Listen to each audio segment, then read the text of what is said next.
پشاور میں تحریک انصاف کے جلسے سے خطاب کرتے ہوئے وزیر اعلیٰ خیبر پختونخوا سہیل آفریدی نے سوال کیا کہ گڈ گورننس نہ ہوتی تو عوام تیسری بار منتخب کیوں کرتے۔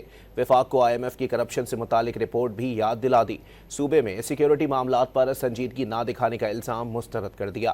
وفاقی حکومت سے دہشت گردی سے متعلق پالیسیاں بدلنے کا مطالبہ بھی کر دیا۔ گورننس وہاں پر نہیں ہے جہاں پر IMF نے چارج شیٹ دی ہے کہ ان لوگوں نے 5,300 ارب روپے کی کرپشن کی ہے۔ یہ ہمارے غریب عوام کے ٹیکس کا پیسہ ہے، یہ ہمارے مڈل کلاس طبقے کا پیسہ ہے، جو ایلیٹ مافیا جو ملک پر قابض کیا گیا ہے انہوں نے چرایا ہے۔